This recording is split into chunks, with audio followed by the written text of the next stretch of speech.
Hey guys, it is me, Wes, and this is AmpFit. Fitness for amputees. Hey guys, so this is episode 1. In this episode, I'm going to be teaching you some stretches that you can do to begin getting in shape as an amputee. But in order to compensate and get stronger, you need to work those muscles that you do have in order to build up that strength to compensate for your lost limb. Now you can also build up the strength in your limb that is amputated. So in my case, I can build up the strength in my upper leg even though it's amputated. And I will teach you how to do those things as we go throughout this series. But in this first episode, I'm going to focus on stretching. And then I'm also going to do some crunches and push-ups at the end. Some nice exercises and stretches to get you ready for an awesome season of AmpFit. So, let's begin. Alright, stretch number 1. This is the over the arm stretch. Now, I know that while you are an amputee, you might be an arm amputee, not a leg amputee. So I'm not sure exactly how the stretch would work for you, but if this is your amputated arm, you can still hold your arm like this if you have at least some sort of length to your upper bicep area. You can still pull it back, and that'll give you a nice good stretch. If you're amputated at the shoulder, then what you can do is with one arm, you can put it behind your head if you can reach that far, and then just kind of turn your head back a little bit and get this arm, this part of your muscle, stretching. Like this. Alright, next stretch is the across the body arm stretch with you holding your arm like so and pulling it close to your body. This stretch stretches out both your chest muscles as well as these muscles. So it stretches these muscles and these muscles. And this stretch is really good for once you start doing any sort of arm workouts, whether it be push-ups, etc.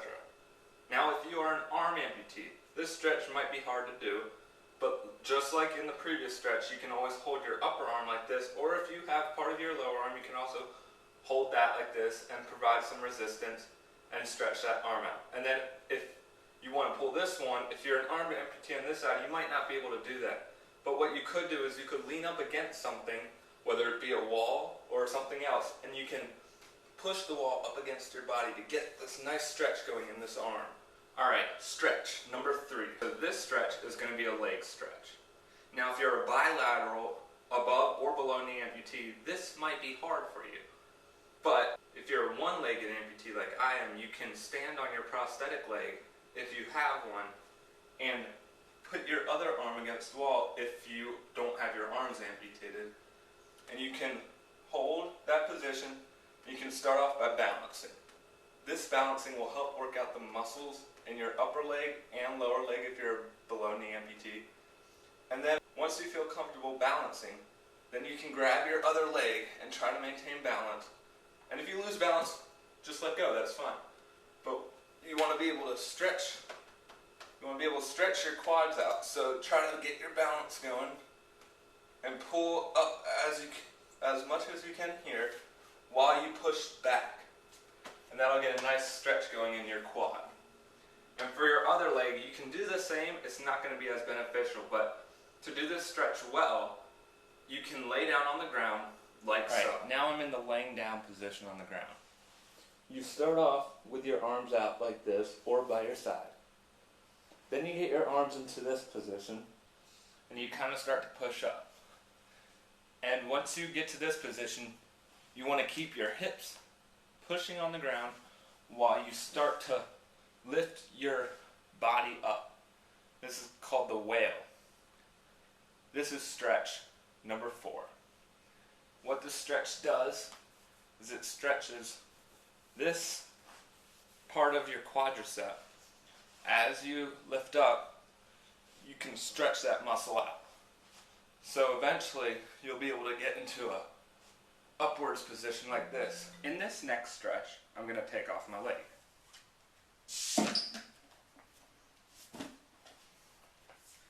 And you don't have to take off your liner, but let's just do it.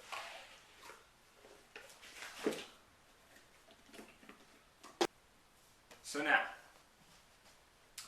in this stretch, if you have no arms, then you just kind of want to bend your body over to get a nice good stretch on your hamstrings. This stretch is one that many people probably know. You can do it standing up and reaching down and touching your toes on the ground, but it's easier to sit down and do this stretch. You can let your weight of your upper body, as you bend over, give yourself a nice good stretch in your hamstring and calf muscle areas, like so. With this stretch, the more you do it, you'll really notice that you can start to bend down farther and farther. At first, you might only be able to do this, which I was at just about a week ago actually. Then, after just a few days of doing that stretch for about 2 minutes or 3 minutes, you'll be able to eventually touch your toes. And then, you'll be able to touch the bottom of your foot. And I'm not any farther than that right now, but eventually you'll touch your heel. And then you'll bend down farther and farther and get your chin really close to your kneecap. And then also, you'll be able to put your hands around your heel, then move them up to your toes and pull your toes back. That pulling of the toes gives your body that extra stretch to really stretch out these muscles in this area. Alright, now this is another stretch that you can do. You can do this with or without a leg. Now, in terms of an arm, I'm not sure how you can do this if you don't have one upper arm, at least. But what you want to do is you want to put your hand on the ground, and you want to put your arm here against your leg.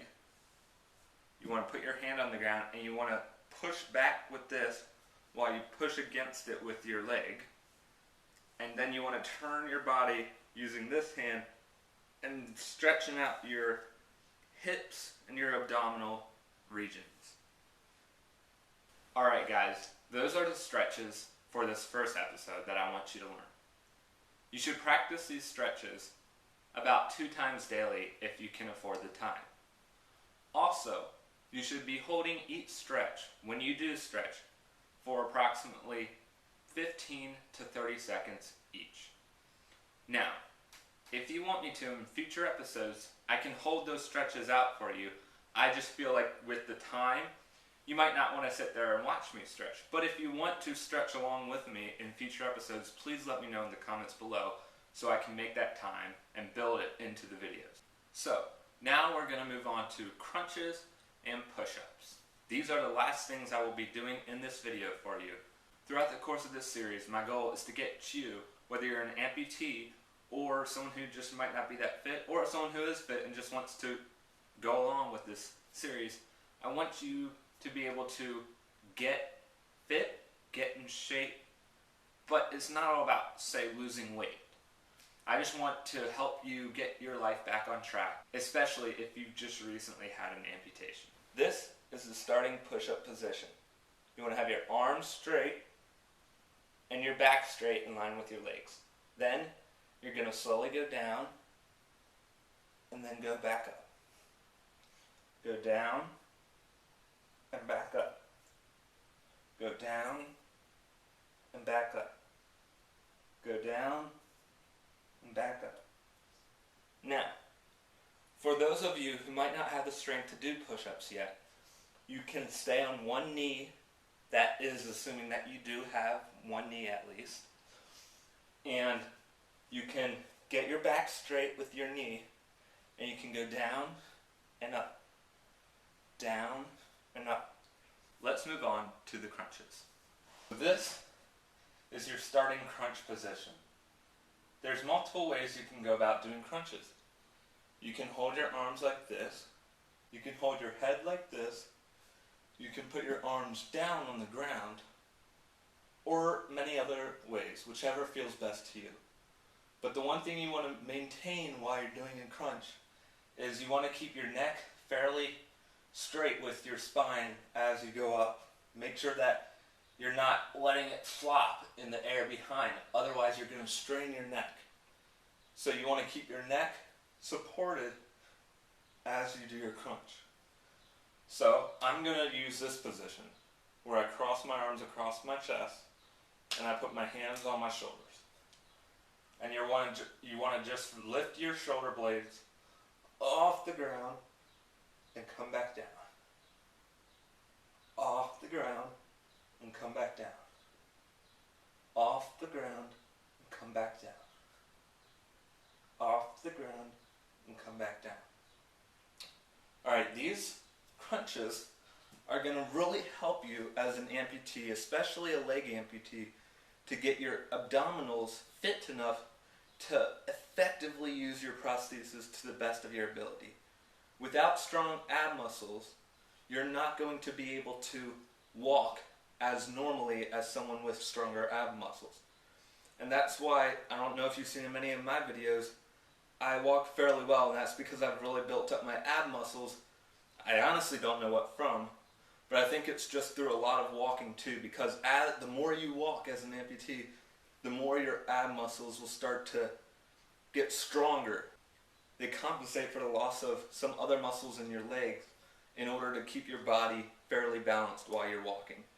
So, guys, I hope you enjoyed this episode of AmpFit, and I look forward to seeing you next week. If you have any questions or would like more info, feel free to message me either on YouTube, Facebook, Twitter. You can see those accounts in the links below. Guys, have a great time. Good luck getting in shape. This is Wes, and I'll see you later. AMP for life.